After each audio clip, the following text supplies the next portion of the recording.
Hello, good morning.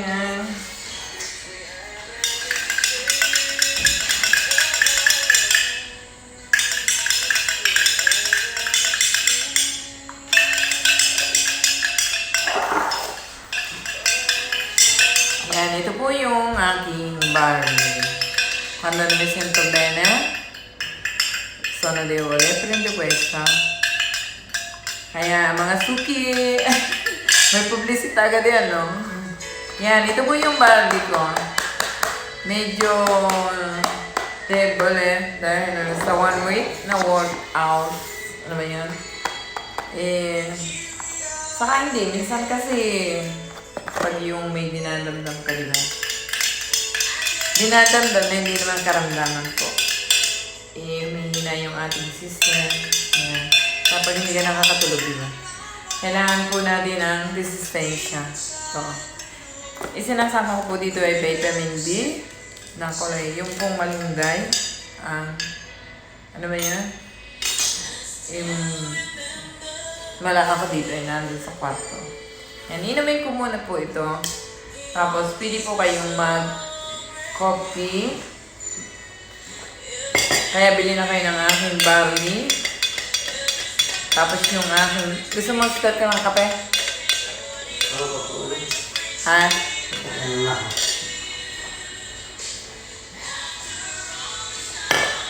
Available po sa akin itong barley nito sa M Worldwide po ito. Ito po sa Roma ko kinukuha. Tapos, ano pa nga meron naman?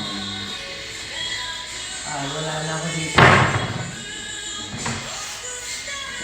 Yan. Saka po yung sa aking Great Life. Yan, marami po kami niyang Great Life na immune system. Yan. Kaya, bill lang kayo niyan para malakas ang katawan.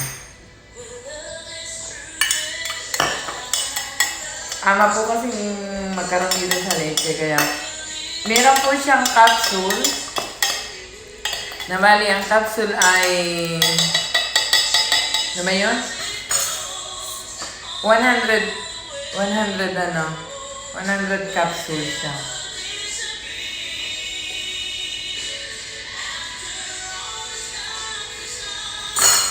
Kailangan po natin balawin siya sa loob ng sa 200 na ml na tubig. Yan.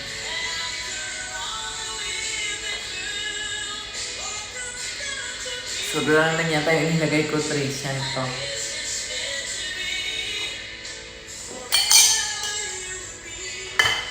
Yan. Pag nagasundo pong ganyan, wait lang.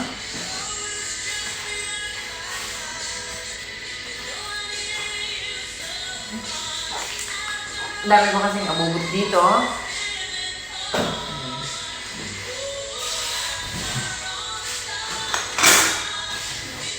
Kailangan inumin, niyo siya na walang laman ng tiyan. Para effective. Diba? Kahit naman po anong herbal na. Tapos ito po ay regalo sa madam ko. Pero, dalawa lang kainin natin. Yan ang koleksyon ko. Ito po yung baba po ang tawag dito. Pero ito po yung nakababad sa whiskey. Kaya hinay-hinay lang.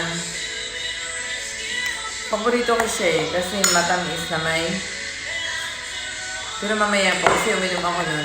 Ilalabas ko lang para siya ay maalis sa whiskey. Yan, whiskey po siyang dolce. Ito po yung homemade ba yun? Tawag doon. Maya kayo namin ang kainin. Kasi mas gusto ko ito. Ito po yung aking minsan po ilagay nyo ay marmelada. Sa atin po yun ay jam. Jam nga ba? Ito po ay miel. Yan. Saka na nilalagay. Diba?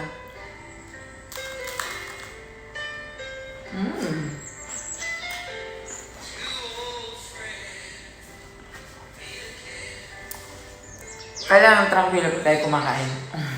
Diba? Ito po yung coffee na konting gatas. Tapos, senza sukro.